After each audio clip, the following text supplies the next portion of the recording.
Whoa, it is so beautiful out. Let's go sketching. But it's overwhelming. How do we get started?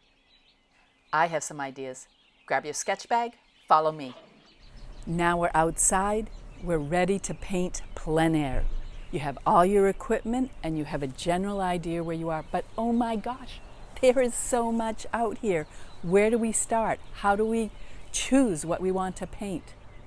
This video is going to help you focus down on a couple aspects using some simple techniques that will help you know what to paint when you're outside.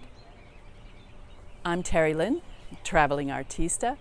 Stick around to the end of this. I have some reference for you. It shouldn't be too long, and I hope this helps you a lot. A lot. In my plein air bag, I've got my sketchbook, my favorite Pentel pens, and my water brush, and I'm ready to go. On location, choose your spot. You can make a beautiful sketch and painting out of just about anything. Let's consider what a master did. Jean-Baptiste Camille Corot was a French impressionist painter and printmaker. He was a pivotal artist for the landscapes who worked in the 1800s. Notice his simple compositions, values, and line. It's a sketch for reference, not a finished artwork. Let's also look at a modern master, my friend Mark Ivan Cole. He was an illustrator and IT specialist and does beautiful work in sketchbook in graphite. I've linked his website in the description below. It's difficult to get a good close-up of my sketchbook when I'm outside painting, so I'm going to do an example here. And imagine that we're outside in this beautiful view right here. So, we're looking at this. Now, for an artist, oftentimes they will take their hands and make two L shapes like this. And you can widen it this way, make it longer, make it more square, and you can look at the view and frame it in somewhat.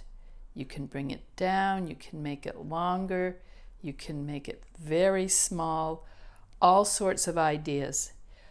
On the smart devices like our iPhones or smartphones or iPads, whatever you have, you can also do that right in the editing program. Now I'm ready with my favorite tools. I have made little blocks in my sketchbook for very quick thumbnails. Thumbnails are just small little sketches. I'm going to do value sketches here with the pen and ink and the water rather than a no tan, which is just simply black and white. And I made these little blocks by using an old credit card and just drawing around it so I can make some little blocks really fast, and it's kind of fun. When you're going to crop on a device, a quick way of helping you to design the sketch is in your editing tool, go to crop, and then as you start to crop, notice these lines that divide the picture into thirds. A classic design based on the Greek golden mean is the rule of thirds, and wherever two of these lines intersect, that's probably where you want your center of focus. I kind of like this area down here where I have the contrast of the haze in the background and the tree trunks, but this helps me figure that out.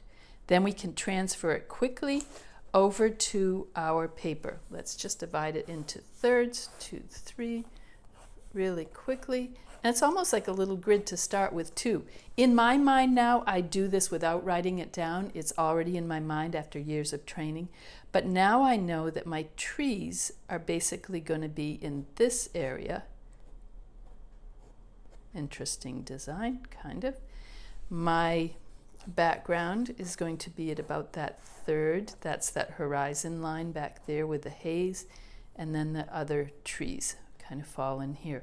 So already, before I even get drawing, I have an idea of where these elements are going to go. Trees, faraway trees, and the field. Here's our view. Now imagine if you're out, you're using your two hands to create that L to frame the image, the area that you want. Or you can be inside and use your device. To start the sketch, figure the basic composition, often based on the rule of thirds, as I mentioned before. Divide the picture plane into thirds and create a center of interest in the intersection of two of those lines. Suggest the major shapes, the large objects first, and always go larger to smaller. Make each step work well on its own, and you will have a successful drawing. So you don't get hung up in the details, do a sketch on the side of those details, and make some notes in the margin to help you remember. Now that you're sketching, enjoy the varied art elements of the composition. Line, value, texture, movement. Don't try to be perfect. It's a sketch, an exercise to process the information about the subject and get familiar with it.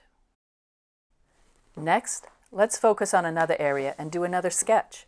Just keep going. I like to give myself about 5 or 10 minutes to get down the sense of one place and make some notes before I move to the next. I do give each its due consideration and attention, but I don't linger too long. It's a sketch. I want to get the sense, the feeling of that spot. Who knows what the next view will offer? Maybe something surprising. A flash of sunlight, an unusual shadow, a detail that you hadn't noticed the first time. Our focus and sketching can change the reality of the place into something like magic.